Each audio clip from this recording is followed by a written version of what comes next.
So a little bit about me. So the person in front of you now is an international life coach. I am a NLP master. I graduated yesterday with my masters for NLP. I'm trained in CBT. I'm trained in emotional intelligence. I also hold 2 degrees, my law degree and a master's in international human resource management. However, my life wasn't like that. When I was 9 years old, I got involved in criminality for the first time. By 10, I was smoking weed. By 11, I was drinking alcohol. And at 12, I'd been suspended from school 6 times. I'd been arrested twice and I'd already been in court once for ABH. As my life through school carried on, I witnessed severe domestic violence within my home. Brothers had gone to prison. And my life, I ended up taking a lot more drugs. When I was 14, 15, I was taking stupid amounts of ecstasy, which then led to taking heroin and crack cocaine at 16. I went on from there. When I left school, I was suspended. It ended up being 15 times I was suspended and 3 times I was expelled. I was told that I would never amount to anything. And that journey continued until I ended up in jail. So I went to jail twice. And I was a completely different person to who I am now. And what I talk about now is about the power of your mind. Now, we have no control over our external factors. The only one thing that we have control over is how we internalise everything. And us women here, we are not just women, we are a mother, we're an auntie, we're a daughter, we're a taxi driver, we're a cleaner, we're a cook. We have got multi-hats on us. And we never take time to really for ourselves. And what happens is, through my life, I've been hit with a hammer, I've had a broken jaw, I've got a cracked skull, I've suffered horrific violence to myself, I've been drowned, I've got cigarette stab marks all up my arms. But the one thing that kept me going was my power in my head, in my mind. And that's kind of what I want to speak to you about today, and I've got a pack for everybody that's interested. And this is about how we master our own mind. Because as I say, there's nothing that, our external factors we have no control over. And what happened was, I went on, obviously once I graduated with my degrees, I went on to work for some of the most amazing companies in the world. I worked with Leanne at the back there in a company called Anheuser-Busch, which is Budweiser, and Stella. And then I went on to work for Heineken, and I worked my way up to a chief operating officer. So I know that actually you can, if you want to, and you use the power of your mind, you can be anything that you want to be. Anything. Now, what happened, I was doing well. I thought I'd moved on from everything that I'd gone through. What I had done is I just carried on. I just got up in the morning and thought, you know what, I'm a mother, I have to. I've got 3 wonderful children. Throughout my life, I've been stepchildren. I've also had 2 stepchildren that lived with me, and I got them through their teens. So I looked after 5 kids, raised 5 kids, and I flew. I was doing really well. And then 2019, my world crashed again. And my daughter, it's her story to tell, so I'll only briefly go over it. But I had the police knock at my door. My daughter was a good girl, raised really well. And she'd never been in trouble because I'd valued the thought that what I'd gone through I didn't want to put on her. I'd separated from her father, and it was through domestic abuse, because I believe that actually having no father around is better than having somebody around that's going to inflict that mental pain on you, and that's what it does. And the police knocked on my door. She was with somebody, and long story short, she got arrested and charged with holding a shotgun.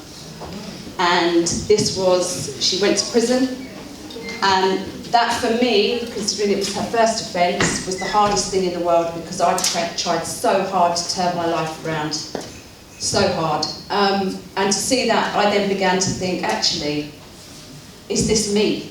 What have I done here? How are people looking at me? Is this history repeating itself and judging me? And then it went over the papers, it went everywhere, and the only thing that managed to get me out of it was the power of my mind, because I had to focus on getting myself up, because I could dwell, I could feel really down. And the one thing that I know is that the brain is the most important and most strongest thing, powerful thing that we have in the world. It is the thing that can make us happy, it can make us sad, it can make us ill, it can make us well.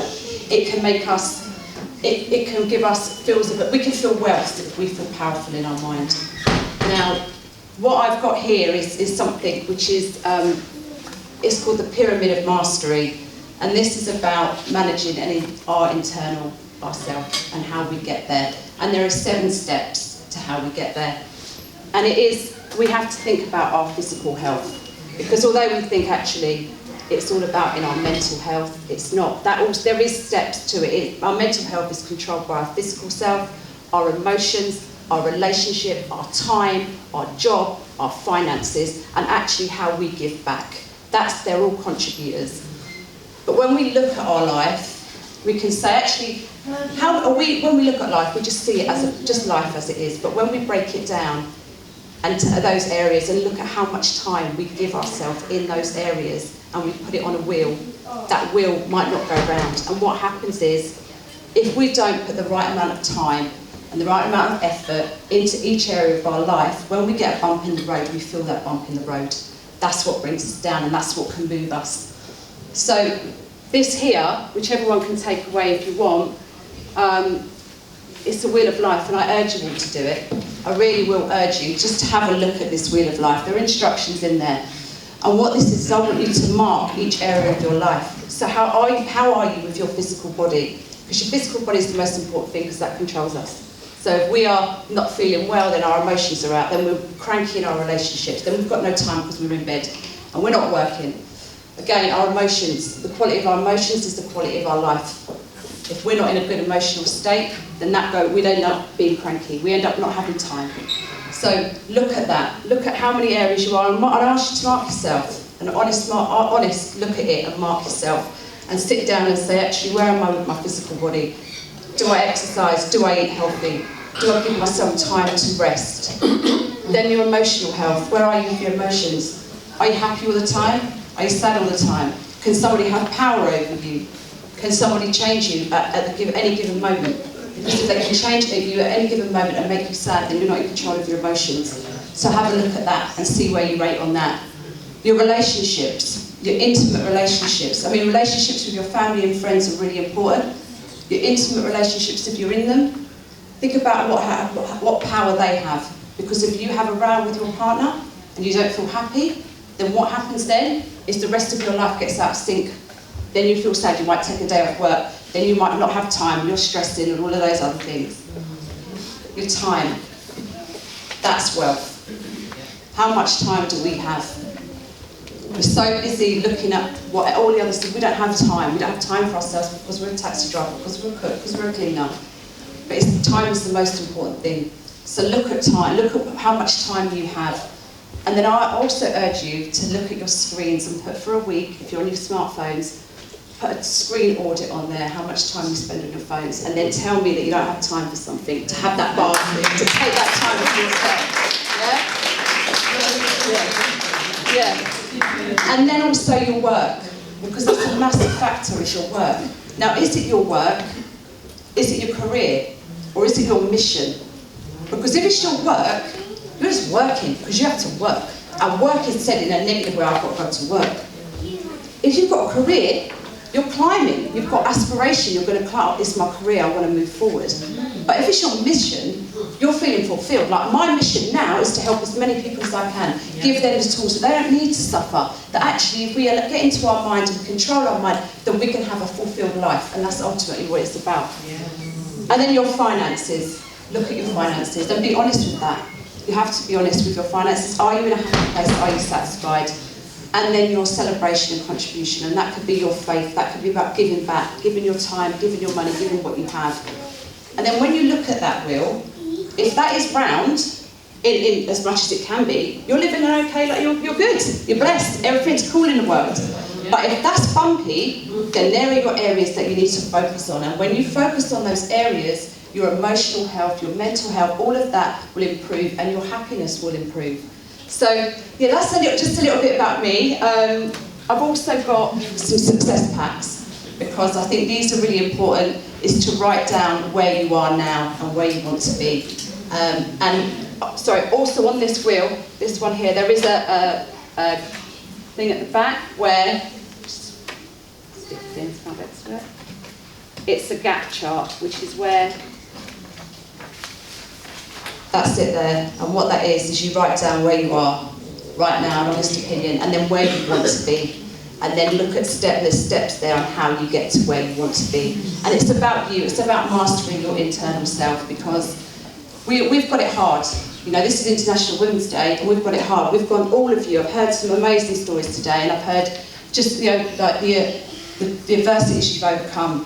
And actually, now it's time to really put the work into ourselves and master ourselves. So, there we go.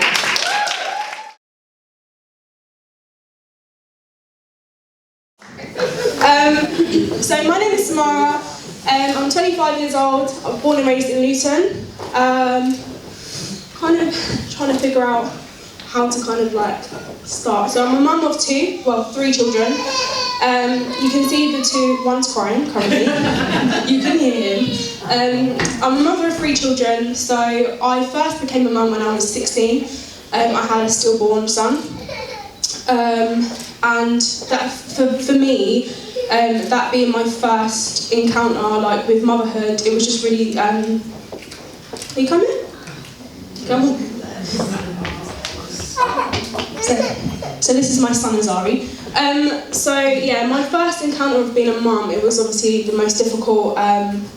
And to give birth to a child that wasn't alive, it was just something I could never imagine, especially being really young, 16. Also for me, I just feel like when I was 16, there was a lot of judgment there because of my age, but I affirmed and owned my responsibility and was ready to be a young mum.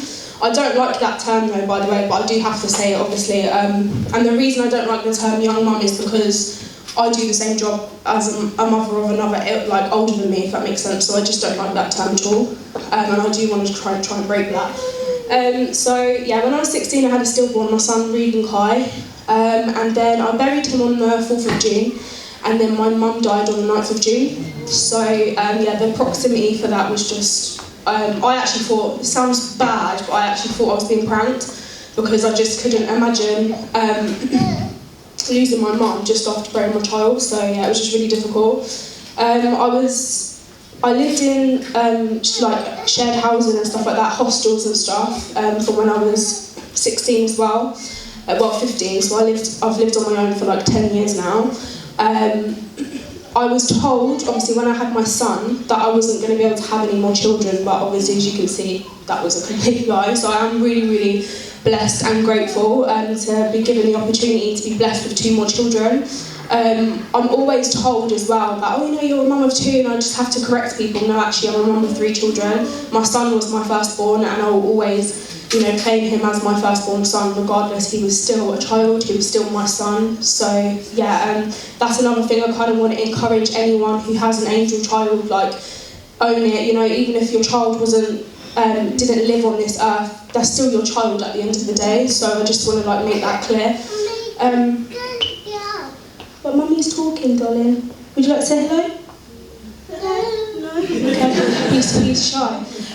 So yeah, I lived on my own for 10 years now. I was in and out of hostels, shared accommodation and stuff. And when I lost my mum, I lost myself completely at that point, because when I lost my son, I thought that was it for me. Lost my mum, that was completely it, because I just lost my mum I was 17. And I tried to commit suicide that year because I was just finished, like, with life, I'll be honest. And then when I did try and commit suicide, it was like a ruined area that no one goes. Like, I knew that as well because it was an area I was really familiar with.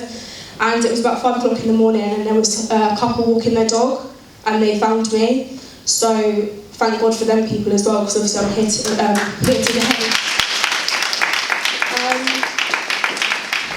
I just want to encourage you guys as well that any parent, or even if you're not a parent, just someone who has had an experience like myself, or your own struggle, if that makes sense, no struggle is too small. So you may look at me and say, oh, but she's lost her mum and she's done this and she's done that. But your struggle is no less than mine. I just want to make that clear. My struggle is no less than yours. We just have to own it, and it's not about what you go through, it's about what you do with that. So what I've always said is, you can take your mess. Life can be a bit of a mess, right? Can we agree? Yeah?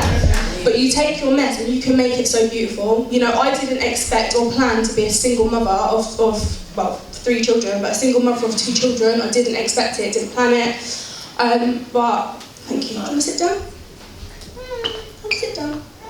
Good boy. Okay. Want to play with the balloons too? No, you just sit down. I did plan this, like this life, you know, but I'm so grateful. I'm grateful to be here. I'm grateful to have a story, because life's boring if you ain't got a story anyway. What's the point? What's the point? And if I don't share my story with you guys, then it's not going to help anyone. It's not helping me keeping it in, you know. It's not going to help you. So if you do have a story, don't be ashamed of it. Sorry, I'm just trying to do mum, you know, because that don't stop either. Don't be ashamed of it. Don't keep it in. Embrace your story, because it's yours. You didn't go through it for no reason, I'll tell you that. I was also baptised last year in July, sorry. And it was the best decision I ever made, because I look at my life, even when I didn't know God, I know He knew me. And He kept me through everything I've been through. I will always big up my cousin, M7, Mortimer. I know you guys know who that is. I don't have to say anything, I just have to say his name. I know you know who that is. I did lose a big part of myself when I lost him, because we were literally best friends. Like, he was my first ever friend, and he taught me a lot, you know.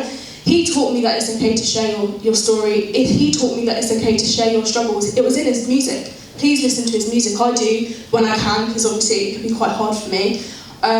His mum's here today, by the way, so big up Auntie. Always supporting. But, you know, he taught me that it's okay not to be okay. He taught me to share your story. He taught me that there's power in sharing your story. So I just want to encourage you guys, if you go through something, own it, boss it. It's okay to fall, but you need to pick yourself up. And yeah, just embrace it, guys. I am, and I love life, even if it's hard, because it can be. Today, I'll be honest, like, I was late, because I know the devil didn't want me here today. I'll be honest, because he knew that I've got things to do. I've got a job. You know, we all have a job. He didn't want me here today, but I came. I showed up. I made it because God made it possible, you know. So I just want to thank God for that. Auntie Dee, you're a legend. She's a celebrity, isn't she, really? I can't get hold of her at the best of times, because she's always doing something. But this woman, Auntie Dee, can you stand, please? Thank you. I could be able to. Can you clap, please? Clap, clap, clap, clap, clap, clap, clap. Thank you so much for everything that you're doing. And I appreciate it, because you're giving us all a platform to share our stories, and, you know, I will always be in awe of you, and you inspire me. So thank you. Please, one of you.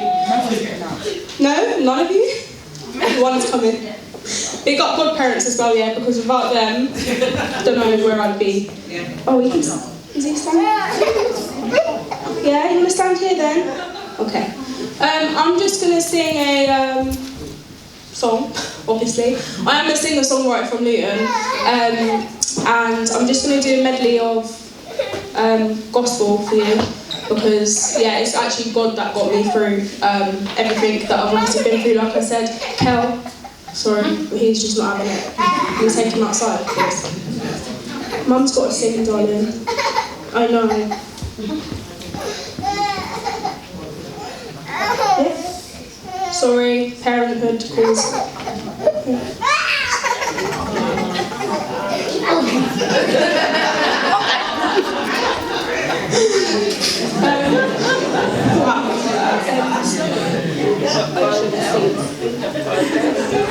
Sorry about that, guys.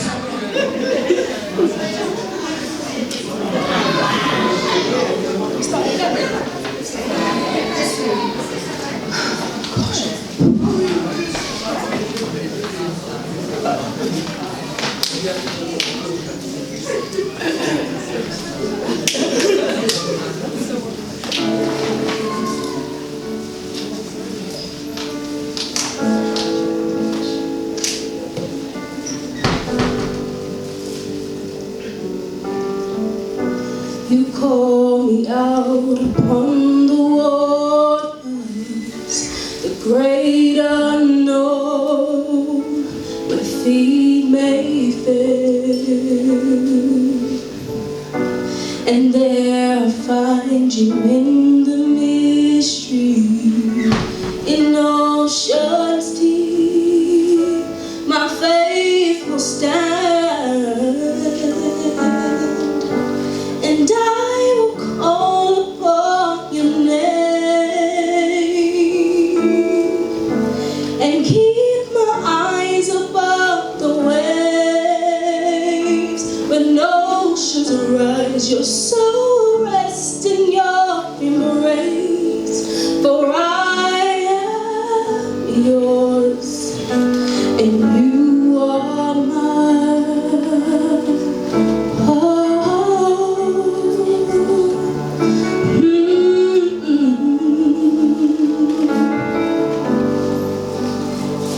My God is awesome. He can move mountains, keep me in the valley, hide me from the rain.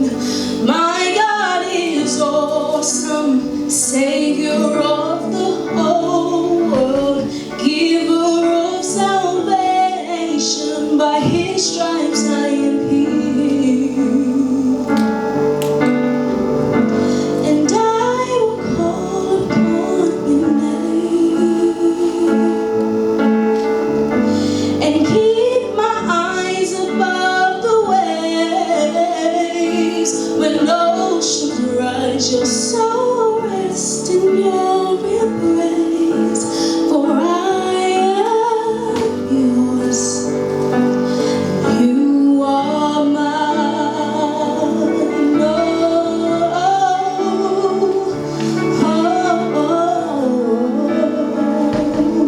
Thank you, guys.